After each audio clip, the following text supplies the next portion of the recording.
മഹാലക്ഷ്മി സീരിയലിലെ ഇന്നത്തെ എപ്പിസോഡ് റിവ്യൂയിലേക്ക് എല്ലാവർക്കും സ്വാഗതം. അങ്ങനെ മഹിയാണെങ്കിൽ തൻ്റെ സങ്കടം സഹിക്കാനാവാതെ ലേഖയെ കുറ്റപ്പെടുത്തുകയാണ്.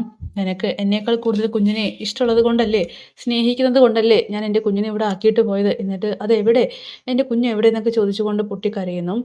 ശേഷം മഹി കണ്ണനോട് വളരെ ദയനീയമായിട്ട് ചോദിക്കുന്നുണ്ട്, ഇനി നമുക്ക് നമ്മുടെ കുഞ്ഞിനെ തിരിച്ചു കിട്ടുമോ കണ്ണേട്ടാ എന്ന്. അങ്ങനെ കണ്ണനാണെങ്കിൽ മഹിയെ ചേർത്ത് പിടിച്ച് ആശ്വസിപ്പിക്കുന്നു. രേഖയാണെങ്കിൽ ഈ സമയങ്ങളിലൊക്കെ തന്നെ മഹിയോടും കണ്ണനോടും മാപ്പ് പറഞ്ഞ് കരയുകയാണ്. അങ്ങനെ പെട്ടെന്ന് തന്നെ മഹി കുറച്ച് വയലന്റ് ആയിട്ട് കണ്ണനോട് പറയുകയാണ്, നോക്കി നിൽക്കാതെ എൻ്റെ കുഞ്ഞിനെ കൊണ്ടുപോവാ കണ്ണേട്ട എന്ന് പറഞ്ഞുകൊണ്ട് നിലവിളിക്കുന്നു.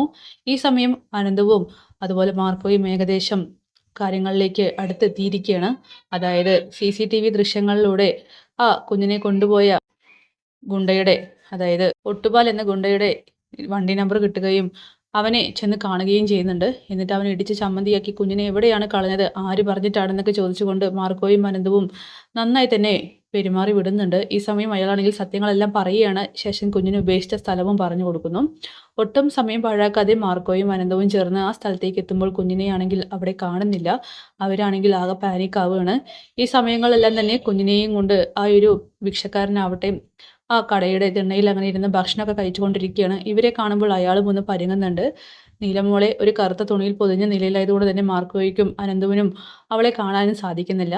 എന്തായാലും കുഞ്ഞിൻ്റെ അടുത്തേക്ക് എത്തിക്കഴിഞ്ഞു രണ്ടാളും. അതോടുകൂടിയിട്ട് കുഞ്ഞിനെ തിരിച്ചു കിട്ടുകയും അതുപോലെ തന്നെ പ്രതാപൻ്റെയും കരുണയുടെയും മുത്തശ്ശിയുടെ അവസ്ഥയൊക്കെ തന്നെ ഇനി കണ്ടു തന്നെ അറിയണം. അപ്പോൾ മാർക്കോയുടെ കൈയൊക്കെ വീണ്ടും പണി വന്നിരിക്കുകയാണ്. ഇനി ജാനമ്മയുടെ കളത്തരങ്ങളും പൊളിഞ്ഞടുങ്ങുക തന്നെ ചെയ്യും. അപ്പോൾ ലേഖയുടെ നിരപരാധിത്വം കണ്ണൻ്റെയും മഹിക്ക് മുന്നിലും തെളിയുകയും. അപ്പോൾ കാത്തിരിക്കാം ഇന്നത്തെ കിളിഞ്ഞ എപ്പിസോഡിനായിട്ട്. Bye bye.